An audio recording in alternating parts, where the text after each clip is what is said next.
5월 28일 성령 강림절을 위한 말씀 나눔을 시작하겠습니다. 오늘은 고린도전서 12장 3절부터 13절 말씀을 가지고 유익을 위한 성령의 선물이라는 제목으로 말씀을 나누겠습니다. 고린도전서 12장 3절부터 13절 읽어드리겠습니다.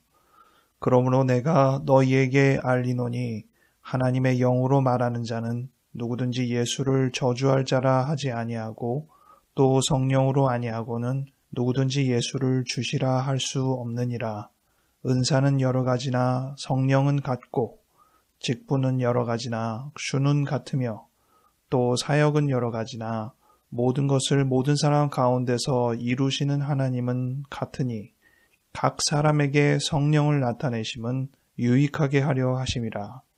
어떤 사람에게는 성령으로 말미암아 지혜의 말씀을, 어떤 사람에게는 같은 성령을 따라 지식의 말씀을, 다른 사람에게는 같은 성령으로 믿음을, 어떤 사람에게는 한 성령으로 병 고치는 은사를, 어떤 사람에게는 능력 행함을, 어떤 사람에게는 예언함을, 어떤 사람에게는 영들 분별함을, 다른 사람에게는 각종 방언 말함을, 어떤 사람에게는 방언들 통역함을 주시나니 이 모든 일은 같은 한 성령이 행하사 그의 뜻대로 각 사람에게 나누어 주시는 것이니라.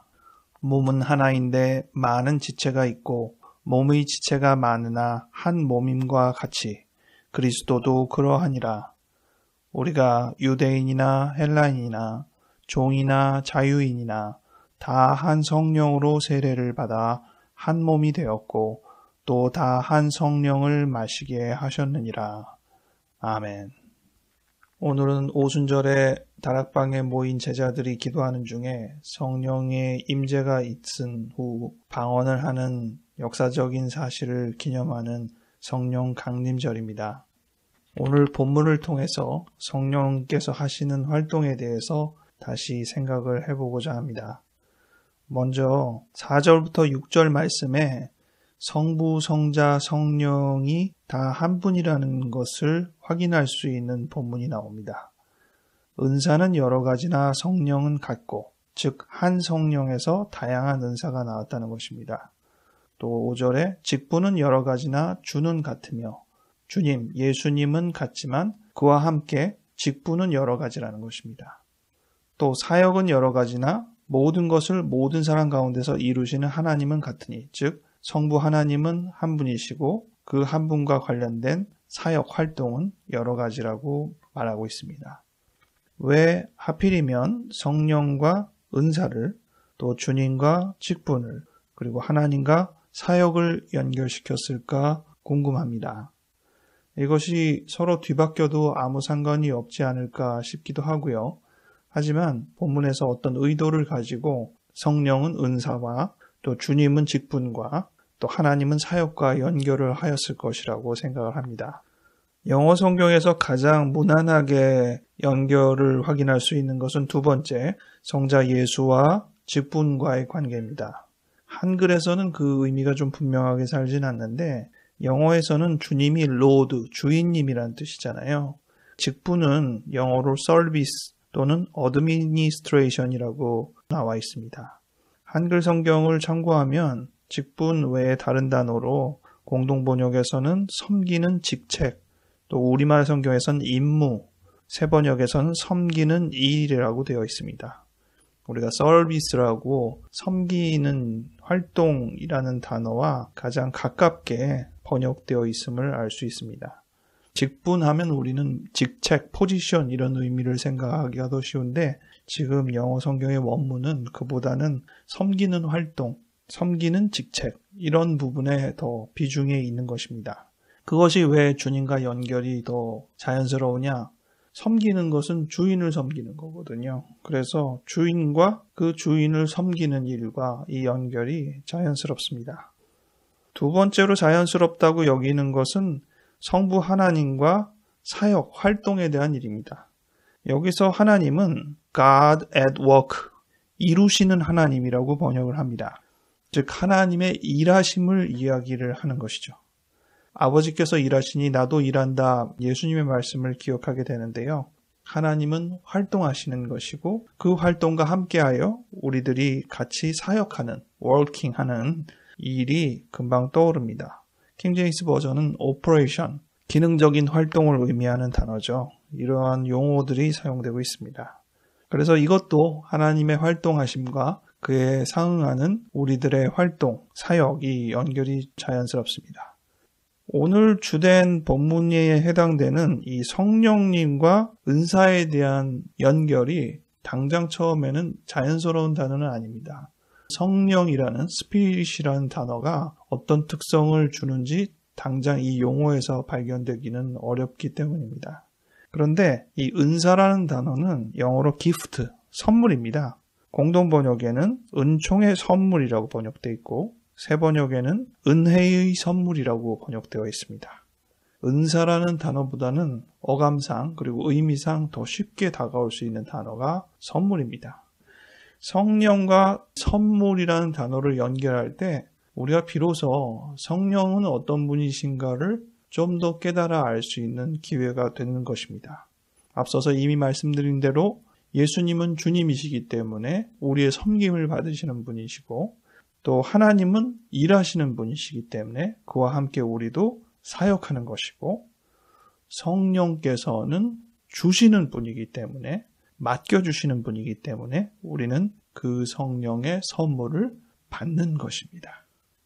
아버지 하나님과 예수 그리스도와 함께 성령께서는 어떤 분인가 생각하면 가장 먼저 떠오를 수 있는 바로 오늘 본문의 개념은 성령께서는 우리에게 선물을 주시는 분이다.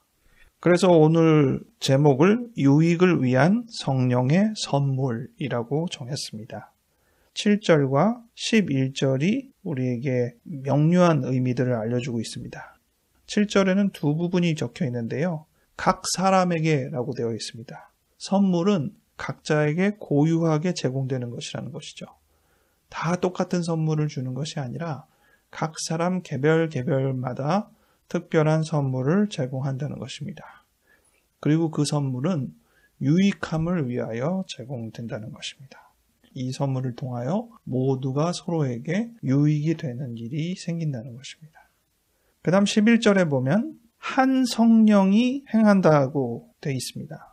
이것은 오늘 본문에서 계속 강조되는 하나됨에 대한 초점입니다.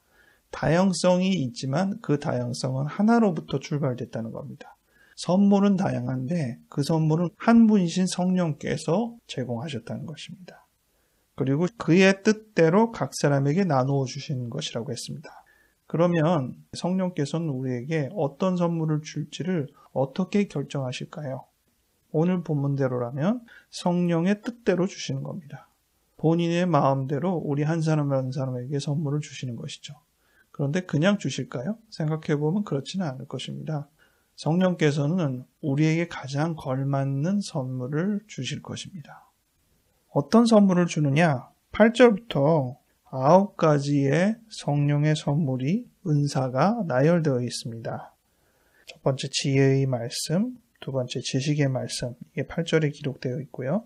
세 번째 믿음, 네 번째 병 고치는 은사, 이게 9절에 나와 있고요. 다섯 번째 능력 행함, 기적을 행한다, 미라클을 행한다. 여섯 번째 예언하는 것, 선지자가 되는 것이죠.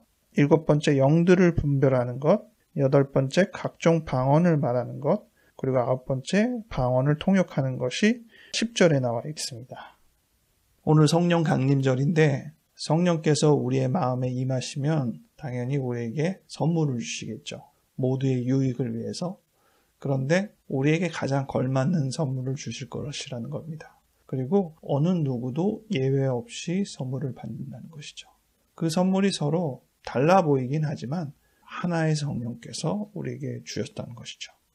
오늘 이 9가지 성령의 은사 외에도 다양한 은사들이 있을 텐데 어느 한 사람도 빠짐없이 예외 없이 성령의 선물을 받을 것입니다. 그렇다면 생각해 볼 만하죠. 과연 나는 성령님께 어떤 선물을 받았을까? 어색할 수도 있는 개념들을 두 부분은 찾아봤는데요. 각종 방언을 말하는 것과 방언을 통역하는 것에 대해서 적혀 있는데 영어로는 방언을 말하는 것을 kinds of tongues, 혀들의 종류들, 그러니까 여러 말들이라는 뜻이죠. 보통 우리가 방언이라고 할 때는 외국어가 아니라 전혀 못 알아듣는 이상한 말을 하는 것을 방언이라고 하기가 쉽죠. 하지만 꼭 그것만은 아닐 거예요. 여러 다른 외국어도 그렇고 또 다양한 말주변도 방언이라는 개념 안에서 포함될 수 있을 거라고 봅니다. 그 다음 9번째로 방언을 통역한다고 할 때도 interpretation of tongues라고 되어 있는데요. 외국어를 통역하는 것.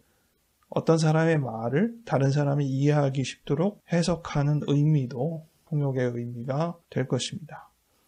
비록 각자에게 다양한 모양의 선물이 주어졌지만 이것이 한 성령으로부터 온 것임을 우리가 유념을 해야 될 것입니다. 13절에는 이 한 성령이 우리에게 어떻게 오셨는지에 대해서 두 가지 개념을 이야기하고 있는데 하나는 성령으로 말미암아 세례를 받았다라고 되어 있고 또 하나는 성령을 마셨다고 되어 있습니다.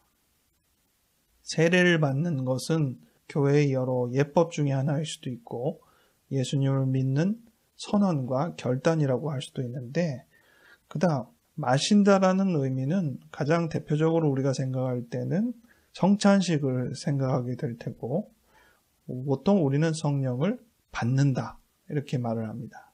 임재한다, 임한다 이렇게 말하기도 하고요. 세례 요한이 얘기했듯이 자기는 물로 세례를 주지만 물로 우리가 하는 세례는 하나의 표상에 불과하고 본질은 우리가 성령으로 말미암아 세례, 침례를 받는다는 것입니다. 그리고 성령을 마신다는 거죠. 성찬식처럼.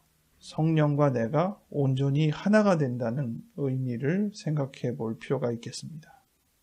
예전에 제가 성찬식에 대한 글을 정리하면서 유념한 것이 있었는데 6월절 이 구약시대의 개념들은 피는 버리고 고기는 먹는 것이 기본적인 율례였습니다. 그래서 먹는다라는 표현은 좀 익숙해요. 그런데 마신다라는 표현은 익숙한 개념이 아닙니다. 근데 예수님은 마시는 개념을 많이 얘기했어요. 나의 피를 마시지 않고는 이런 표현도 쓰시고 내 피는 참된 음료다 이런 표현도 쓰시고 오늘 본문에서도 바울은 고린도 교인들에게 성령을 마신다는 표현을 썼습니다. 이것이 예수님이 우리에게 알려주신 좀 더 고유하고 독특한 언어이고 개념일 수는 있겠습니다. 정리하겠습니다. 오늘 성령 강림절을 맞아 성령께서 우리와 함께 하신, 임재하신 부분에 대해서 다시금 되돌아보는 시간을 갖습니다. 특별히 성령께서 하시는 일은 우리에게 선물을 주시는 분이라는 겁니다. 하나님께서 일하시고 예수님께서 우리의 주인이 되시는 것처럼 성령께서는 우리에게 각자에게 적절한 선물을 나눠주시는 분이라는 것입니다. 우리는 어떤 선물을 받았는지 되돌아볼 필요가 있겠습니다. 주님께서 내게 주신 이 성령의 선물은 우리 자신만을 위한 일이 아니요 우리의 주변과 함께 유익을 도모하기 위한 것이라는 것을 명심하여 성령께서 우리에게 주신 선물을 우리가 얼마나 잘 발휘하고 표명하고 있는지 생각해 보아야겠습니다. 그것이 성령이 내게 임하셨다는 것을 확실히 보여주는 결과적인 일일 텐데 우리가 그 결과적인 표현을 제대로 하고 있나 잘 되돌아보기 바랍니다. 기도하겠습니다.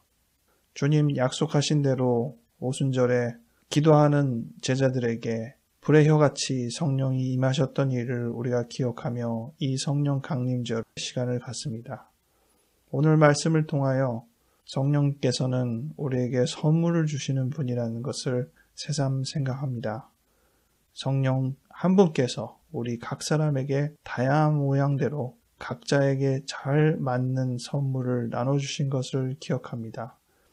이 선물이 잘 표현되고 발휘될 수 있도록 우리를 일깨워 주시옵소서. 주님이 주신 선물 감사하고 주신 선물을 요긴하게 잘 발휘할 수 있는 한 사람 한 사람 되기를 진심으로 바랍니다. 감사드리며 예수님 이름으로 기도하였습니다. 아멘.